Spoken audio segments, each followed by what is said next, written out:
Alexandra Kollontai, place à l'Héros ailé. Une lettre à la jeunesse laborieuse. Grand 1. L'amour, facteur social et psychique.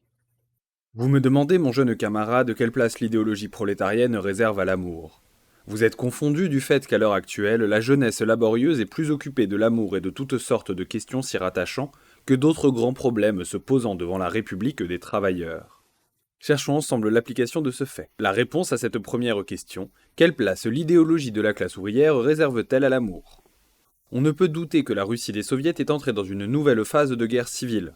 Le front révolutionnaire a été déplacé. Il passe maintenant dans la lutte entre deux idéologies, de civilisation, bourgeoise et prolétarienne. L'incompatibilité de ces deux idéologies apparaît chaque jour plus clairement. Les contradictions entre ces deux civilisations différentes deviennent chaque jour plus aiguës. Avec la victoire du principe et de l'idéal communiste dans le domaine de la politique et de l'économie, devait s'accomplir aussi une révolution dans la conception du monde, dans les sentiments, dans toute la conformation d'esprit à l'humanité laborieuse. À l'heure actuelle déjà, on remarque du nouveau dans ces conceptions de la vie et de la société, du travail, de l'art et des règles de la vie, c'est-à-dire la morale. Les rapports des sexes sont une partie importante des règles de la vie. La révolution sur le front idéologique parachève le bouleversement accompli dans la pensée humaine grâce à l'existence depuis 5 ans de la République des travailleurs. Mais au fur et à mesure que devient plus aiguë la lutte entre les deux idéologies, qu'elle s'étend à un plus grand nombre de domaines, de nouveaux problèmes de la vie surgissent devant l'humanité. Et seule l'idéologie de la classe ouvrière est à même d'en fournir une solution satisfaisante. Au nombre de ces problèmes figure aussi celui que vous soulevez, le problème de l'amour. Aux différentes phases de son développement historique, l'humanité abordait différemment sa solution. Le problème reste, c'est que les changent. Ces clés dépendent de l'époque, de la classe, de l'esprit du temps, c'est-à-dire de la culture. Chez nous, en Russie, tout récemment encore, dans les années de l'âpre guerre civile et de la lutte contre la désorganisation économique, le nombre de ceux que ce problème préoccupait n'était pas très élevé. D'autres sentiments, d'autres passions plus réelles possédaient l'humanité laborieuse. Qui donc dans ces années-là se serait sérieusement préoccupé des chagrins et des souffrances d'amour lorsque le spectre décharné de la mort guettait tout le monde, lorsqu'il était question de savoir qui vaincra? La révolution, c'est-à-dire le progrès, ou la contre-révolution, c'est-à-dire la réaction? Devant le visage sombre de la grande révoltée, la révolution, le tendre Eros, dieu de l'amour, dut disparaître précipitamment. On n'avait ni le temps, ni l'excédent nécessaire de force psychique pour s'adonner aux joies et aux tortures de l'amour. Telle est la loi de conservation de l'énergie sociale et psychique de l'humanité. Cette énergie est toujours appliquée à poursuivre le but essentiel et immédiat du moment historique. C'est la toute simple, toute naturelle voie de la nature. L'instinct biologique de reproduction, l'attraction de deux êtres de sexe différents, qui s'est trouvé pour un temps maîtresse de la situation, l'homme et la femme s'unissaient et se désunissaient facilement, beaucoup plus facilement que par le passé. On venait l'un à l'autre sans grande secousse dans l'âme, on se séparait sans larmes ni chagrin. La prostitution disparaissait, il est vrai, mais par contre augmentèrent manifestement les libres relations des sexes sans engagement mutuel et dans lesquelles le moteur principal était l'instinct de la reproduction non enjolivé par les sentiments amoureux. Ce fait effrayait certains. Mais les rapports entre les sexes dans ces années-là ne pouvaient être autres. Ou bien le mariage était consolidé par un sentiment durable de camaraderie, d'amitié de plusieurs années, amitié que le sérieux du moment raffermissait encore, ou bien les relations matrimoniales surgissaient pour satisfaire aux besoins purement biologiques, constituait en sorte une passade dont les deux parties se lassaient bien vite et qu'elles s'empressaient de liquider pour qu'elle ne gêne pas l'essentiel, le travail pour la révolution. L'instinct brutal de reproduction, la simple attraction des sexes, surgissait et disparaissait tout aussi rapidement sans créer des liens de cœur et d'esprit. C'est l'éros sans elle qui absorbe bien moins de force psychique que l'exigeant héros ailé. L'amour, tissé d'émotions les plus diverses, tant de cœur que d'esprit, l'éros sans elle n'engendre pas les nuits sans sommeil, ne ramollit pas la volonté. Il n'apporte pas de confusion dans le travail froid du cerveau. La classe des lutteurs, au moment où le branle-bas de la Révolution appelait sans interruption au combat l'humanité laborieuse, ne pouvait se laisser aller à l'emprise de l'éros aux ailes déployées. Dans ces journées-là, il était inopportun de dépenser leurs forces psychiques des membres de la collectivité en lutte en sentiments secondaires ne servant pas directement la Révolution.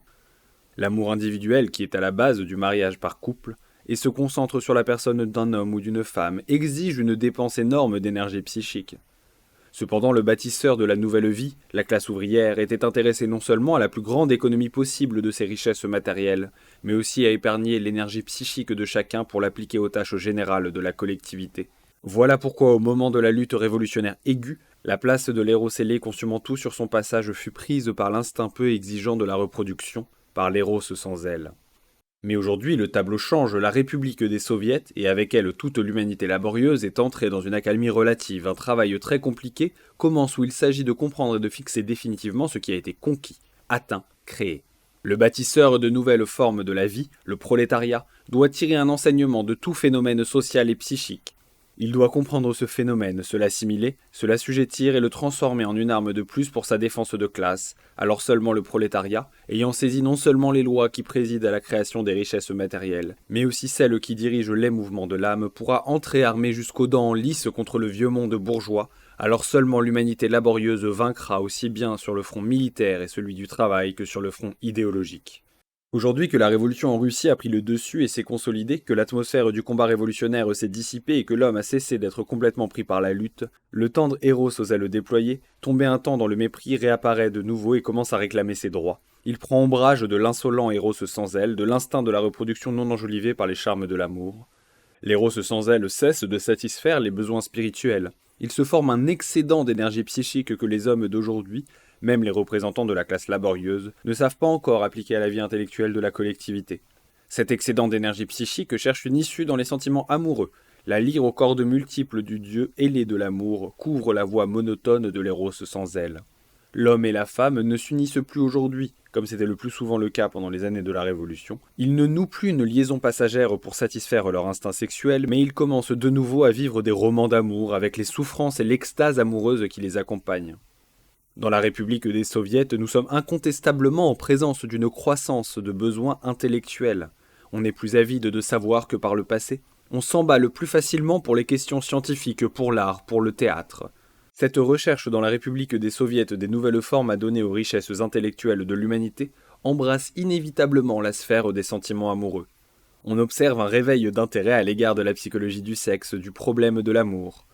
Ce côté-là de la vie touche plus ou moins chaque individu. On remarque avec étonnement, entre les mains des militants qui auparavant ne lisaient que les éditoriaux de la Pravda, les comptes rendus de livres où l'on chante l'héros aux ailes déployées. Qu'est-ce donc? Une réaction? Le symptôme d'une décadence de la création révolutionnaire? Pas du tout. Il est temps de rejeter une fois pour toutes l'hypocrisie de la pensée bourgeoise. Il est temps de reconnaître ouvertement que l'amour est non seulement un facteur puissant de la nature, non seulement une force biologique, mais aussi un facteur social. L'amour est un sentiment profondément social dans son essence, à tous les degrés du développement humain. L'amour sous différents aspects et formes, il est vrai, constituait une partie inséparable et indispensable de la culture intellectuelle d'une société donnée. Même la bourgeoisie, qui reconnaissait en parole que l'amour était une affaire privée, savait en réalité l'assujettir à ces normes de morale de telle façon qu'il assure ses intérêts de classe. Dans une mesure plus grande encore, l'idéologie de la classe ouvrière doit escompter l'importance des sentiments amoureux en tant que facteur dont on peut tirer profit pour la collectivité. Que l'amour n'est point du tout une affaire privée qui concerne seulement les deux cœurs qui s'aiment, que l'amour renferme un principe de liaison précieux pour la collectivité, cela ressort déjà du fait qu'à tous les degrés de son développement historique, l'humanité établit des règles précisant à quelles conditions et quand l'amour était légitime et quand il était coupable. Grand 2, un peu d'histoire. L'humanité a commencé à régler non seulement les relations sexuelles, mais aussi le sentiment même de l'amour depuis les temps les plus reculés de notre histoire sociale. Sous le patriarcat, la suprême vertu au point de vue de la morale était l'amour déterminé par les liens du sang. En ces temps-là, la famille ou la tribu aurait désapprouvé une femme qui se serait sacrifiée pour le mari qu'elle aime, mais elle accordait, au contraire, la plus haute valeur au sentiment à l'égard du frère ou de la sœur. D'après les anciens Grecs, Antigone enterre le corps de ses frères tués en risquant sa propre vie, et cet exploit l'élève au rang d'une héroïne aux yeux de ses contemporains. Un tel acte de la part d'une sœur, non de la femme, aurait été qualifié de bizarre dans la société bourgeoise d'aujourd'hui. Au temps de la domination du patriarcat et de la création des formes primitives de l'État, c'est l'amitié entre deux individus d'une même tribu qui était considérée comme la forme d'amour la plus normale. Il était alors très important pour la collectivité, ayant à peine passé la phase de l'organisation familiale et faible au point de vue social, de lier entre eux tous ses membres par des liens du cœur et de l'esprit. Les émotions psychiques répondant le mieux à ce but n'étaient point fournies par l'amour sexuel mais par l'amour-amitié. Les intérêts de la collectivité de cette époque exigeaient la croissance et l'accumulation dans l'humanité des liens psychiques, non entre le couple uni par le mariage, mais entre les individus de la même tribu, entre les organisateurs et les défenseurs de la tribu et de l'État. On chantait les vertus de l'amour-amitié, et on le plaçait bien au-dessus de l'amour entre époux. Castor et Pollux sont devenus célèbres non par leurs exploits et leurs services rendus à la patrie, mais par leur fidélité l'un à l'autre, leur amitié indissoluble. L'amitié, ou son apparence, obligeait le mari aimant sa femme à céder sa couche de mari à l'ami préféré ou à l'hôte avec lequel il fallait se lier d'amitié. L'amitié, la fidélité à l'ami jusqu'à la mort, était considérée dans le monde antique comme une vertu civique. Par contre, l'amour dans le sens contemporain du mot ne jouait aucun rôle et n'attirait pas l'attention des poètes ou des dramaturges de cette époque. L'idéologie qui dominait alors faisait entrer l'amour dans le cadre des sentiments exclusivement personnels avec lesquels la société n'a pas à compter. En ce temps-là, en concluant le mariage, on ne se souciait que des avantages matériels qu'il pouvait procurer, et l'amour n'était point pris en considération. On lui réservait exactement la même place qu'occupaient d'autres distractions. C'était un luxe que pouvait se permettre un citoyen, ayant rempli tous ses devoirs à l'égard de l'État. Le savoir aimer, qualité tant appréciée par l'idéologie bourgeoise, pour autant que l'amour ne sorte pas du cadre de la morale bourgeoise, n'entrait pas en ligne de compte dans le monde ancien lorsqu'on déterminait les vertus et les qualités de l'homme. On apprenait dans l'Antiquité que le sentiment de l'amitié, l'homme qui accomplissait des exploits et risquait sa vie pour l'ami, était célébré à l'égal d'un héros et son acte considéré comme une expression de la vertu morale. Par contre, l'homme risquant sa vie pour la femme qu'il aime n'encourait que la désapprobation générale, quelquefois même le mépris. Les écrits anciens qualifiaient d'erreur les amoureux de Paris et de la belle Hélène, qui ont entraîné la guerre de Troie, guerre dont le malheur de tous fut la conséquence. Le monde antique ne voyait que dans l'amitié les sentiments capables de consolider entre les individus d'une même tribu les liens spirituels qui rendaient plus stable l'organisme social, encore faible à cette époque. Par contre, plus tard, l'amitié cesse d'être considérée comme une vertu morale. Dans la société bourgeoise, bâtie sur des principes d'individualisme, de concurrence effrénée et d'émulation, il n'y a point de place pour l'amitié en tant que facteur moral. Le siècle capitaliste considère l'amitié comme une manifestation de sentimentalité et comme une faiblesse d'esprit complètement inutile, nuisible même pour l'accomplissement des tâches bourgeoises de classe. L'amitié devient un objet de raillerie. Castor et Pollux n'auraient provoqué qu'un sourire condescendant à New York ou dans la City de Londres d'aujourd'hui, et la société féodale non plus ne reconnaissait pas que le sentiment d'amitié fût une qualité à développer et à encourager chez les hommes. La domination féodale était fondée sur la stricte observation des intérêts de familles nobles.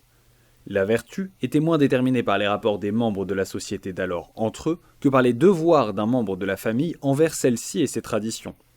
Le mariage était entièrement dominé par les intérêts de la famille et le jeune homme, la jeune fille n'ayant pas voix au chapitre, qui se choisissait une femme à l'encontre de ses intérêts, encourait le blâme le plus sévère.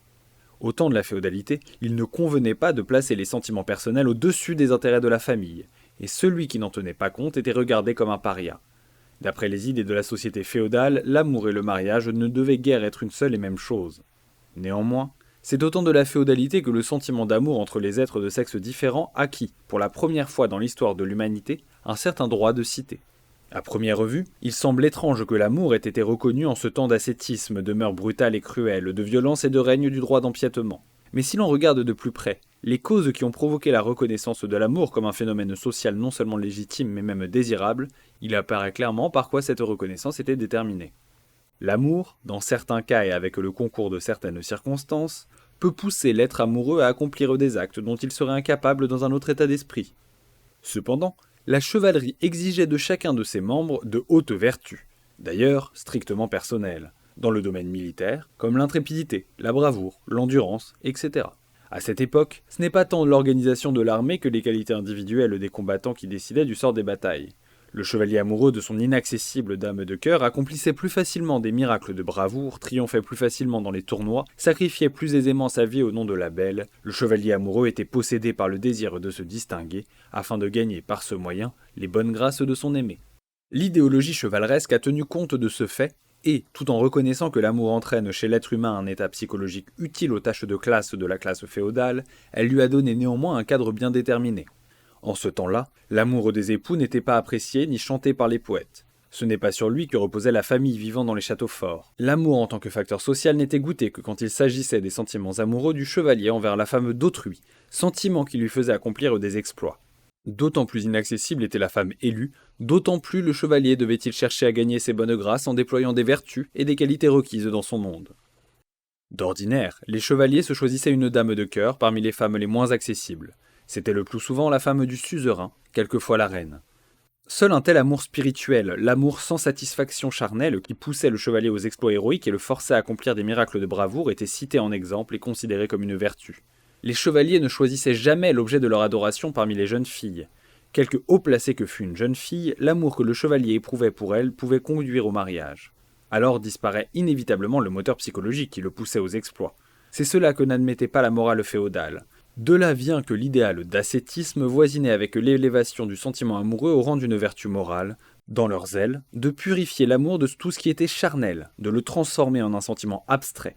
Les chevaliers en venaient à de monstrueuses perversions. Ils choisissaient comme dame de cœur une femme qu'ils n'avaient jamais vue, ils s'inscrivaient dans les amoureux de la Vierge Marie. L'idéologie féodale voyait avant tout dans l'amour un stimulant qui renforçait les qualités nécessaires aux chevaliers. L'amour spirituel, l'adoration par le chevalier de sa dame de cœur, servait les intérêts de la caste féodale. C'est cette considération qui déterminait lors de l'épanouissement de la féodalité l'idée qu'on se faisait de l'amour. Un chevalier qui n'aurait pas hésité à cloîtrer ou même à tuer sa femme pour une trahison charnelle, pour l'adultère, était extrêmement flatté lorsqu'un autre chevalier la choisissait comme dame de cœur et ne l'empêchait pas de se constituer une cour d'amis spirituels. Mais tout en chantant et élevant l'amour spirituel, la morale féodale chevaleresque n'exigeait point du tout que l'amour règne dans les relations sexuelles matrimoniales ou autres. L'amour était une chose et le mariage en était une autre. L'idéologie féodale distinguait entre ces deux notions. Elles ne furent unies dans la suite que par la morale de la classe bourgeoise qui prit son essor dans les XIVe et XVe siècles. C'est pourquoi, au temps du Moyen-Âge, à côté des sentiments amoureux élevés et raffinés, nous nous heurtons à une telle brutalité de mœurs dans le domaine des relations sexuelles. Les relations sexuelles en dehors du mariage, de même que dans le mariage le plus légitime, sont privées du sentiment d'amour capable de les transformer, se ramenant à un simple acte physiologique. L'Église avait l'air d'anathématiser la débauche, mais en réalité, tout en encourageant en parole l'amour spirituel, elle patronnait les relations bestiales entre les sexes. Le chevalier qui ne quittait pas l'emblème de la dame de cœur, qui composait en son honneur les vers les plus tendres, qui risquait sa vie pour mériter simplement un sourire d'elle, violait tranquillement une jeune fille de la ville, ou ordonnait à son gérant de faire venir au château les plus jolies paysannes d'alentour simplement pour se distraire. De leur côté, les femmes des chevaliers ne manquaient pas l'occasion de goûter aux joies charnelles à l'insu du mari avec les troubadours ou les pages. Quelquefois même, elles ne refusaient pas leurs caresses à des valets qui leur plaisaient, malgré tout leur mépris pour la valetaille. Avec l'affaiblissement de la féodalité et la création de nouvelles conditions de vie dictées par les intérêts de la bourgeoisie naissante, un nouvel idéal moral de rapport entre les sexes se forme peu à peu. Rejetant l'idéal d'amour spirituel, la bourgeoisie prend la défense des droits de la chair s'y fouler aux pieds. La bourgeoisie prend la défense des droits de la chair et apporte en amour la fusion du principe physique et du principe spirituel. D'après la morale bourgeoise, on ne peut guère, à l'instar de la caste chevaleresque, distinguer entre l'amour et le mariage. Au contraire, le mariage devrait être déterminé par l'inclination réciproque des époux. Il est évident qu'en pratique et pour les calculs matériels, la bourgeoisie violait souvent ce commandement moral. Mais la reconnaissance même de l'amour comme fondement du mariage avait de solides raisons de classe. Sous le régime féodal, la famille était cimentée à la base par les traditions de la noblesse. Le mariage était en fait indissoluble. Sur le couple marié pesaient les commandements de l'Église, l'autorité illimitée des chefs de famille, l'ascendant des traditions, la volonté du suzerain. La famille bourgeoise se formait dans d'autres conditions. Sa base n'était point la possession des richesses patrimoniales, mais l'accumulation du capital. La famille était alors la gardienne vivante des richesses, mais pour que l'accumulation s'accomplisse plus rapidement, il était important pour la classe bourgeoise que le bien acquis par le mari et le père soit dépensé avec économie et d'une façon intelligente. Il fallait que la femme soit non seulement une bonne maîtresse de maison, mais aussi l'amie et l'auxiliaire du mari. Avec l'établissement des rapports capitalistes, seule la famille dans laquelle il y avait collaboration étroite entre tous les membres intéressés à l'accumulation des richesses avait des assises solides. Mais la collaboration pouvait être réalisée d'autant mieux qu'il n'y avait plus de lien de cœur et d'esprit pour unir les époux entre eux et les enfants aux parents. Avec l'établissement des rapports capitalistes, seule la famille dans laquelle il y avait collaboration étroite entre tous les membres intéressés à l'accumulation des richesses avec des assises solides, mais la collaboration pouvait être réalisée d'autant mieux qu'il y avait plus de liens de cœur et d'esprit pour unir les époux entre eux et les enfants aux parents. La nouvelle structure économique de cette époque, à partir de la fin du XIVe et du début du XVe siècle, donne naissance à la nouvelle idéologie. Les notions d'amour et de mariage changent peu à peu d'aspect. Le réformateur religieux Luther, et avec lui tous les penseurs et hommes d'action de la Renaissance et de la Réforme, mesuraient très bien la force sociale que renfermait le sentiment d'amour. Sachant que pour la solidité de la famille, unité économique à la base du régime bourgeois, il fallait l'union intime de tous ses membres, les idéologues révolutionnaires de la bourgeoisie naissante proclamèrent un nouvel idéal moral de l'amour qui unit les deux principes. Les réformateurs d'alors raillaient impitoyablement l'amour spirituel des chevaliers qui obligeait le chevalier amoureux à se morfondre dans ses aspirations amoureuses sans espoir de les satisfaire. Les idéologues bourgeois, les hommes de la Réforme, reconnurent la légitimité des saines exigences de la chair. Le monde féodal divisait l'amour en simple acte sexuel et en sentiment élevé platonique. L'idéal moral de la classe bourgeoise faisait entrer dans la notion de l'amour aussi bien la saine attraction charnelle des sexes que l'attachement psychique. L'idéal féodal distinguait entre le mariage et l'amour, la bourgeoisie liait les deux notions. Pour elle, la notion de l'amour et celle du mariage étaient d'égale valeur. Évidemment, en pratique, la bourgeoisie violait son propre idéal. Mais alors qu'à l'époque féodale on ne soulevait même pas la question de l'inclination mutuelle, la morale bourgeoise exigeait que, même dans le cas où le mariage se concluait pour des raisons purement matérielles, les époux aient l'air de s'aimer. Les préjugés de la féodalité quant à l'amour et au mariage ont survécu jusqu'à notre époque et se sont accommodés pendant des siècles de la moralité bourgeoise. Aujourd'hui encore, les membres des familles couronnées et la haute aristocratie qui les entoure professent ces conceptions.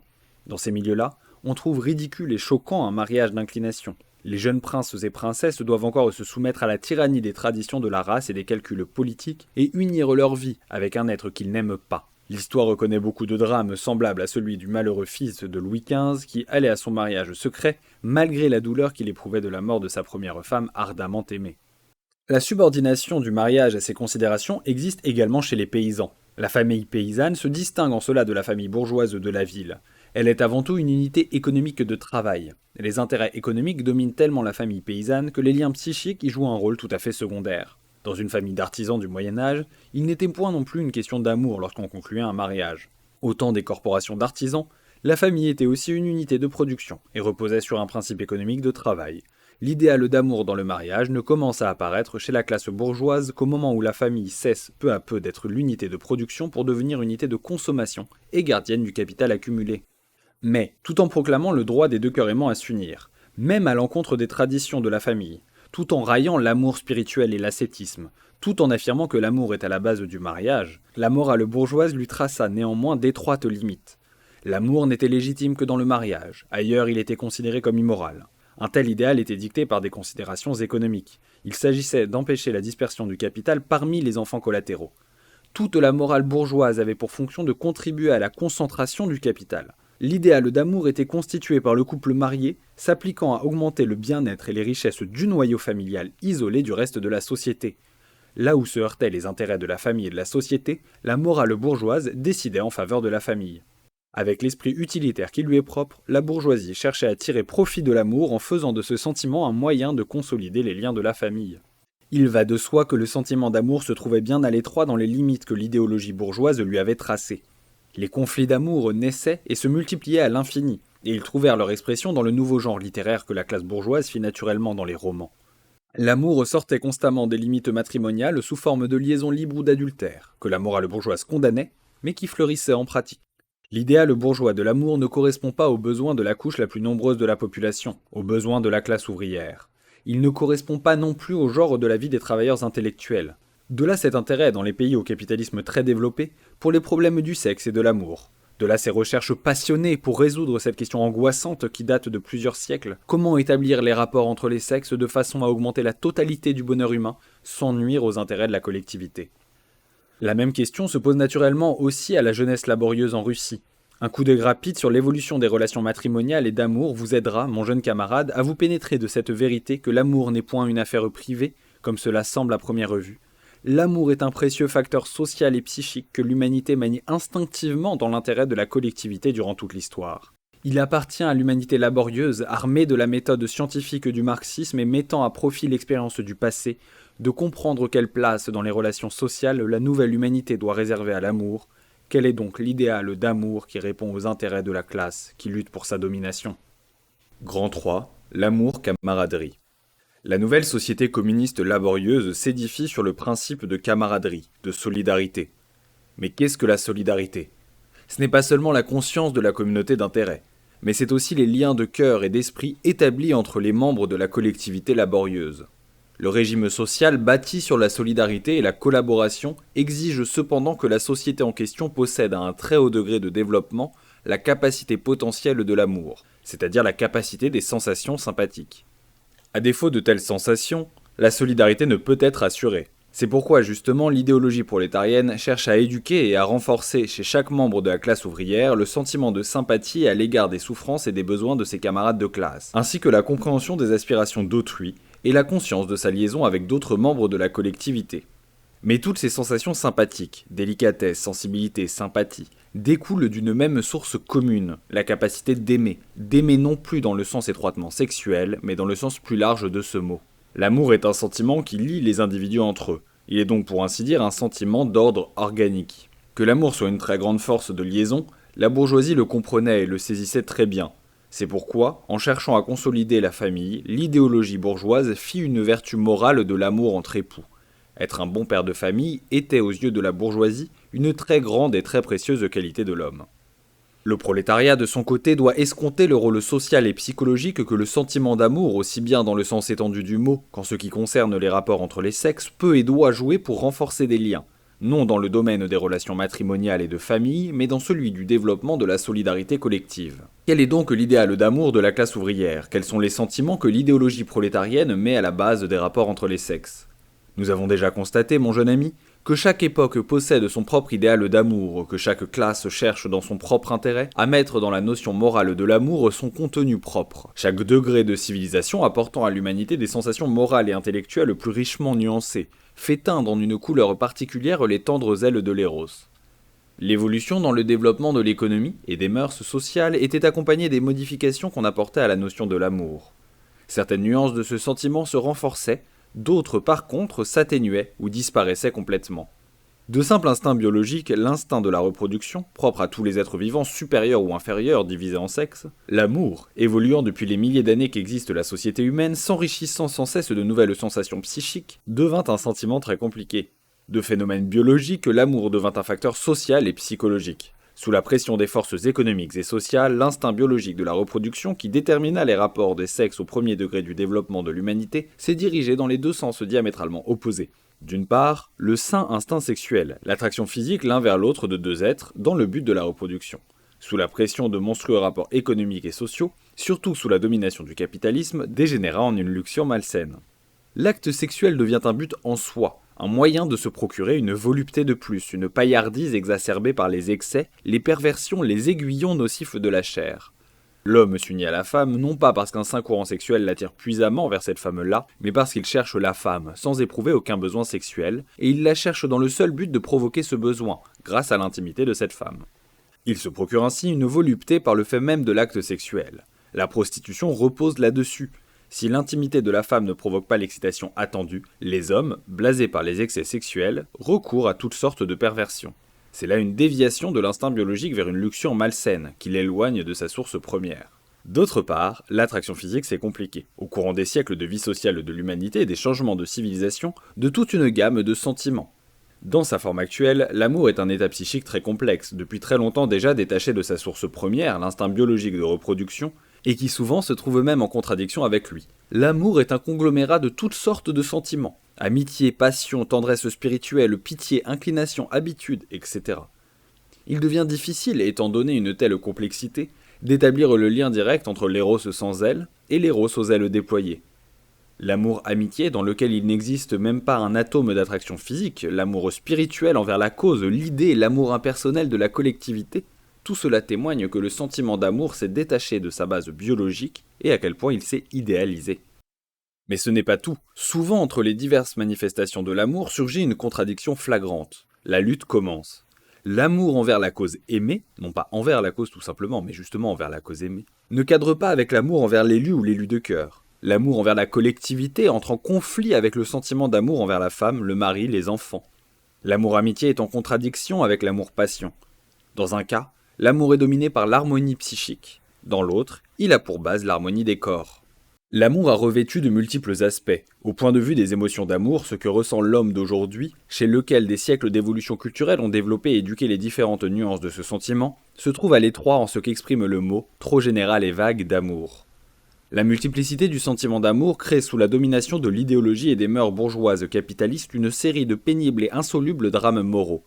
Déjà à partir de la fin du XIXe siècle, la multiplicité du sentiment d'amour devint le thème favori des écrivains psychologues. L'amour envers deux et même envers trois préoccupait et embarrassait par son énigme les nombreux représentants réfléchis de la culture bourgeoise.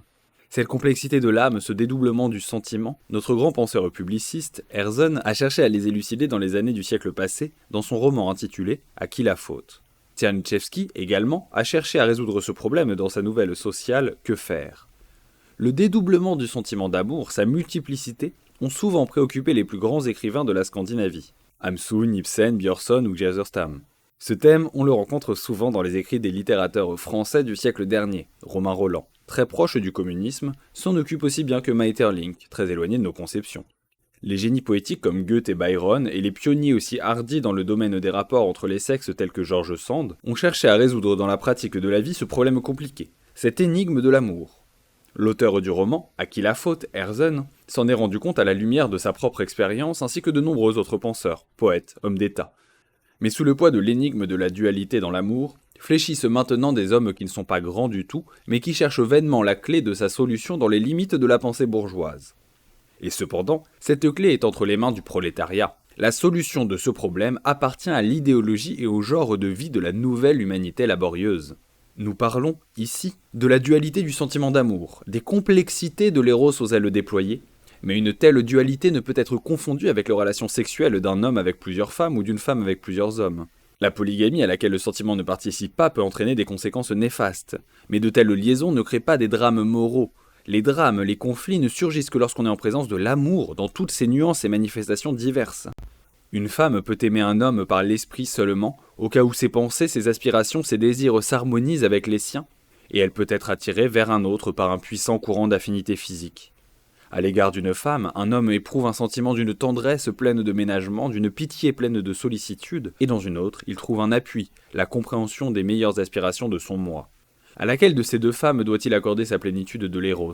Et pourquoi doit-il s'arracher, se mutiler l'âme, si la plénitude de son être ne peut être atteinte que s'il maintient ces deux liens? Sous le régime bourgeois, un tel dédoublement de l'âme et du sentiment entraîne d'inévitables souffrances. Pendant des siècles, l'idéologie bâtie sur l'instinct de la propriété inculquait aux hommes que le sentiment d'amour doit avoir comme base le principe de propriété. L'idéologie bourgeoise enfonçait dans la tête des hommes que l'amour donne le droit de posséder entièrement et sans partage le cœur de l'être aimé. Un tel idéal, une telle exclusivité dans l'amour découlait naturellement de la forme établie du mariage par couple et de l'idéal bourgeois d'amour absorbant entre deux époux. Mais cet idéal peut-il correspondre aux intérêts de la classe ouvrière? N'est-il pas important et désirable au contraire du point de vue de l'idéologie prolétarienne que les sensations des hommes deviennent plus riches et plus multiples? La multiplicité de l'âme ne constitue-t-elle pas justement un fait qui facilite le développement et l'éducation des liens de cœur et d'esprit par lesquels se consolidera la collectivité laborieuse? Plus sont nombreux les fils tendus de l'âme à l'âme, du cœur au cœur, du cerveau au cerveau, plus est solide l'esprit de solidarité et plus facilement se réalise l'idéal de la classe ouvrière, la camaraderie et l'unité. L'exclusivité dans l'amour, de même que l'absorption par l'amour, ne peuvent pas, du point de vue de l'idéologie prolétarienne, constituer l'idéal d'amour déterminant les rapports entre les sexes. Au contraire, le prolétariat, en constatant la multiplicité de l'éros aux ailes déployées, ne s'effraie point de cette découverte et n'en éprouve point d'indignation morale à l'instar de l'hypocrite bourgeoisie.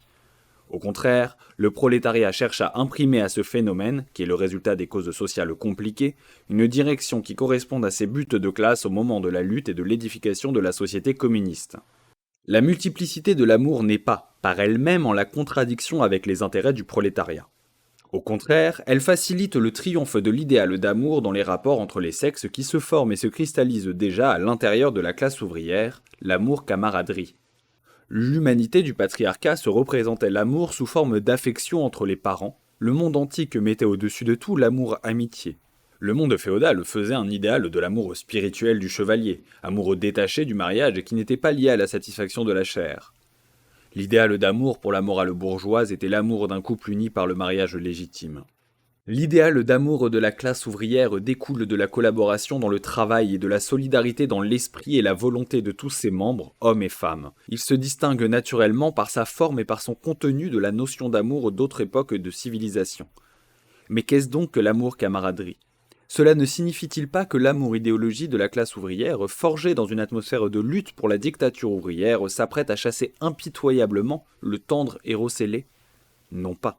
L'idéologie de la classe ouvrière non seulement ne supprime pas l'éros aux ailes déployées, mais au contraire, elle prépare la reconnaissance du sentiment d'amour en tant que force sociale et psychique.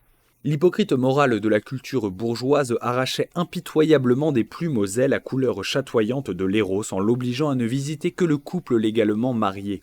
En dehors du mariage, il n'y avait pour l'idéologie bourgeoise que l'éros sans aile, l'éros déplumé, l'attraction passagère des sexes sous forme de caresses achetées ou volées. Au contraire, la morale de la classe ouvrière rejette nettement la forme extérieure qui préside aux relations d'amour entre les sexes. Pour les tâches de classe du prolétariat, il est complètement indifférent que l'amour prenne la forme d'une union durable et qu'il trouve son expression sous forme de liaison passagère.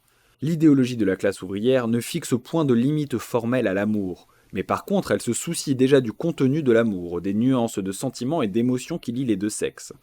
Dans ce sens, l'idéologie de la classe ouvrière poursuivra bien plus impitoyablement l'éros sans aile que ne le faisait la morale bourgeoise.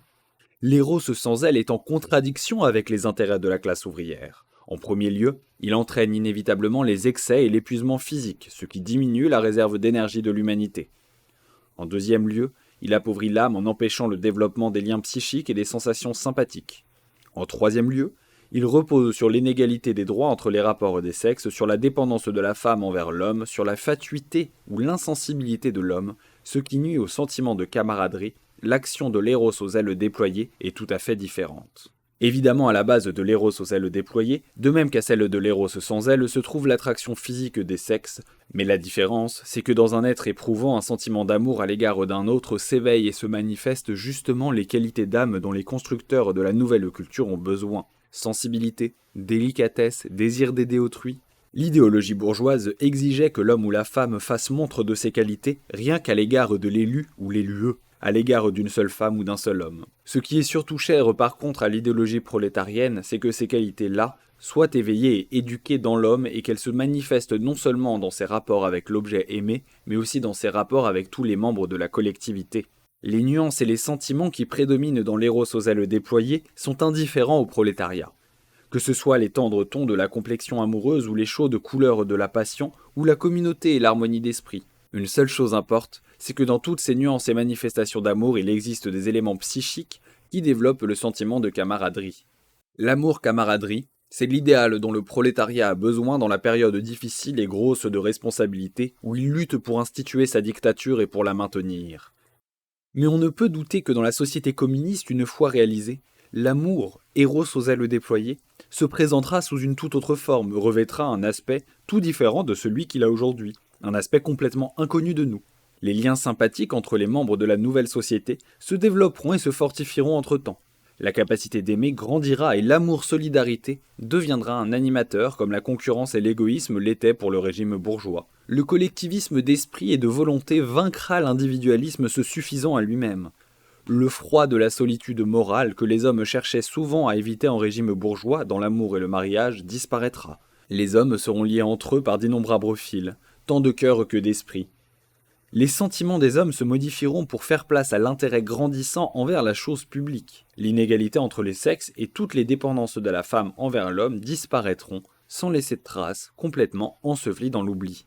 Dans cette société nouvelle, collectiviste par son esprit et ses émotions et que caractériseront l'union joyeuse et les relations fraternelles entre les membres de la collectivité laborieuse et créatrice, l'éros prendra une place honorable en tant que sentiment multipliant la joie humaine. Quel sera cet héros transfiguré ? La fantaisie la plus hardie est impuissante à en saisir l'aspect. Ceci seul est indiscutable. Plus fortement sera soudée la nouvelle humanité par des liens durables de solidarité, plus elle sera intimement unie dans tous les domaines de la vie, de la création et des rapports mutuels. Moins il restera de place pour l'amour dans le sens contemporain du mot. L'amour contemporain pêche toujours par ce fait qu'il absorbe toutes les pensées et tous les sentiments des cœurs aimants et isole et détache de la collectivité le couple aimant. Un tel détachement du couple aimant, un tel isolement moral deviendra non seulement inutile, mais psychologiquement irréalisable.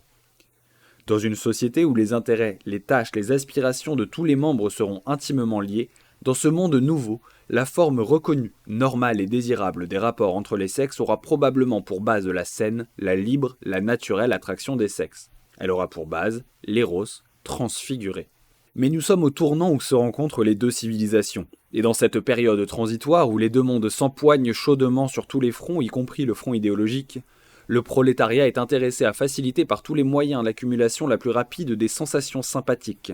Dans cette période, l'idéal moral déterminant les relations sexuelles n'est point le brutal instinct sexuel, mais les multiples sensations éprouvées aussi bien par la femme que par l'homme, d'amour-camaraderie. Pour correspondre à la nouvelle morale prolétarienne qui se forme, ces sensations doivent reposer sur les 3 postulats suivants. D'abord, l'égalité des rapports mutuels. Ensuite, la reconnaissance par l'un des droits de l'autre et réciproquement sans prétendre posséder sans partage le cœur et l'âme de l'être aimé. Et troisièmement, sensibilité fraternelle, l'art de saisir et de comprendre le travail psychique de l'être aimé. Mais, tout en proclamant les droits de l'éros aux ailes déployées, l'idéologie de la classe ouvrière subordonne en même temps l'amour des membres de la collectivité laborieuse les uns envers les autres à un sentiment plus puissant, à un sentiment de devoir envers la collectivité. Quelque grand que soit l'amour unissant 2 individus, quelque nombreux que soient les liens du cœur et d'esprit existants entre eux, les mêmes liens avec la collectivité doivent être plus forts et plus nombreux, et pour ainsi dire plus organiques. La morale bourgeoise disait « tout pour l'homme aimé », la morale prolétarienne prescrit « tout pour la collectivité ». Mais j'entends déjà votre question, mon jeune ami. Soit, dites-vous, que les relations d'amour sur la base de l'esprit fraternel deviennent idéales de la classe ouvrière, mais cet idéal, cette nouvelle mesure morale de l'amour, ne pèsera-t-elle pas lourdement sur les sentiments d'amour? Ne chiffonnera-t-elle pas, ne mutilera-t-elle pas les tendres ailes de l'ombrageux Eros? Ayant libéré l'amour des chaînes de la morale bourgeoise, ne lui en créons-nous pas de nouvelles? Oui, mon jeune ami, vous avez raison. L'idéologie du prolétariat, tout en rejetant la morale bourgeoise dans le domaine des relations matrimoniales, se forge inévitablement sa propre morale de classe, ses nouvelles règles de rapport entre les sexes qui correspondent mieux aux tâches de la classe ouvrière, qui éduquent les sentiments de ses membres et qui par là constituent, jusqu'à un certain point, des chaînes pour le sentiment. Dans la mesure où il s'agit d'amour patronné par l'idéologie bourgeoise, le prolétariat arrachera incontestablement un grand nombre de plumes aux ailes de l'éros, tel que cette idéologie se le représente. Mais regretter que la classe laborieuse marque également de son sceau les rapports entre les sexes afin de faire correspondre le sentiment d'amour à la tâche qui est la sienne, ce n'est pas regarder l'avenir. Il est évident qu'à la place d'anciennes plumes arrachées aux ailes de l'éros, la classe ascendante en fera croître d'autres, d'une beauté, d'une puissance et d'un éclat encore inconnus. N'oubliez pas, mon jeune ami, que l'amour change inévitablement d'aspect et se transforme avec la base économique et culturelle de l'humanité. Si dans les sentiments d'amour s'atténue l'aveugle, l'exigeant, l'absorbant sentiment passionnel, si celui de propriété y disparaît, ainsi que le désir égoïste de s'attacher pour toujours au l'être aimé, s'il y disparaît enfin la fatuité de l'homme et la renonciation criminelle à son moi de la part de la femme, par contre, d'autres éléments précieux de l'amour se développeront. Le respect de la personnalité d'autrui grandira, l'art de compter avec les droits des autres se perfectionnera, la sensibilité réciproque grandira et se développera en même temps la tendance à manifester l'amour non seulement en baisers et embrassades, mais aussi dans l'unité d'action et de volonté dans la création commune. La tâche de l'idéologie prolétarienne n'est point de chasser l'éros des rapports sociaux, mais simplement de fournir son carquois de flèches nouvelles, de développer le sentiment d'amour selon la plus puissante force psychique nouvelle, la solidarité fraternelle. Maintenant j'espère, mon jeune ami, qu'il vous apparaîtra clairement que l'intérêt particulier suscité par la question d'amour dans la jeunesse laborieuse n'est point un symptôme de décadence. Maintenant, vous pourrez trouver vous-même la place que l'amour doit prendre non seulement dans l'idéologie du prolétariat, mais aussi dans la vie quotidienne de la jeunesse laborieuse.